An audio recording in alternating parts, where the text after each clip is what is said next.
त्याच्यात सावंतवाडी, दोडामार्ग, वेंगुर्ला या विधानसभा मतदारसंघात महाविकास आघाडीचे अधिकृत उमेदवार हे राजन तेली आहेत आणि गेल्या काही दिवसात ज्या घडामोडी घडत आहेत त्याच्यानंतर पक्षाचे राष्ट्रीय अध्यक्ष आमच्या सर्वांचे सर्वोच्च नेते आदरणीय शरद पवार साहेबांनी आदेश दिल्यानुसार राष्ट्रवादी काँग्रेस पक्षाचे जे कार्यकर्ते या विधानसभा मतदारसंघात आहेत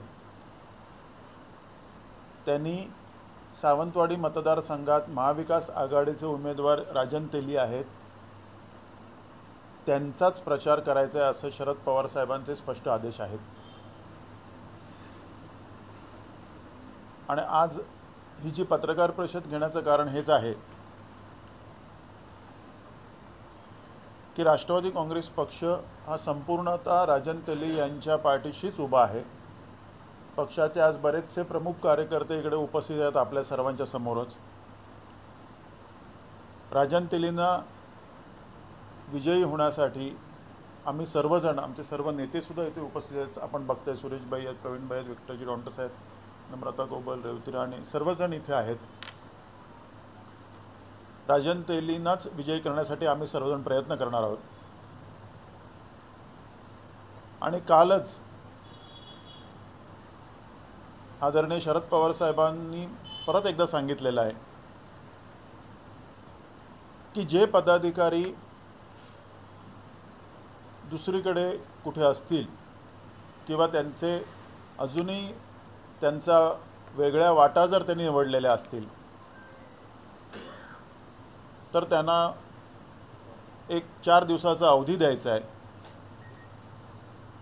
आणि त्या पदाधिकाऱ्यांनी परत एकदा राष्ट्रवादी काँग्रेसच्या प्रवाहात सामील होऊन महाविकास आघाडीच्या उमेदवारांना विजयी करण्याचा प्रयत्न करायचे आहेत। आणि या पत्रकार परिषदेच्या माध्यमातून मी हेच आवाहन सगळ्यांना करतोय जे आमचे सहकारी आहेत, अनेक वर्ष आम्ही एकत्र काम केलेलं आहे, त्या सगळ्यांनी परत एकदा महाविकास आघाडीच्या मुख्य प्रवाहात सामील व्हायचं आहे।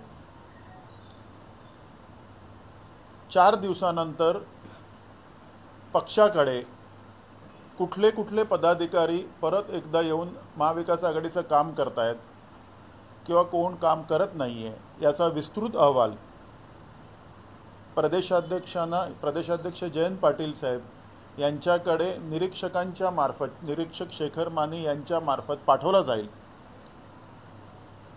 आणि त्याच्यानंतर पक्षाची भूमिका ठरेल या विषयात काय करायचं ते।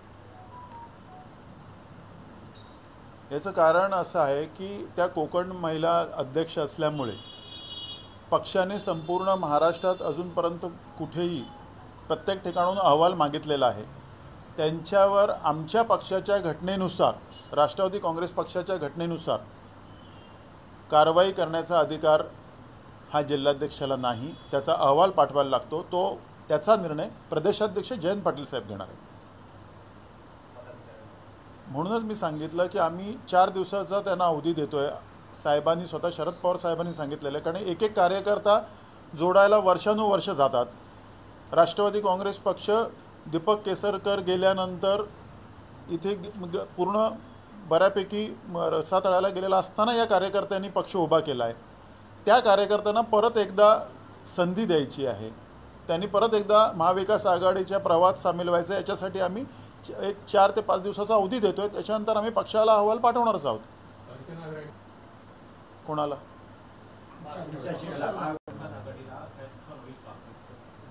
हे बघा, जे अर्चना घरे यांच्यामुळे नुकसान होईल जर विचारलं तर आम्हाला नुकसान होईल, आम्ही ते नाकबूल करत नाही।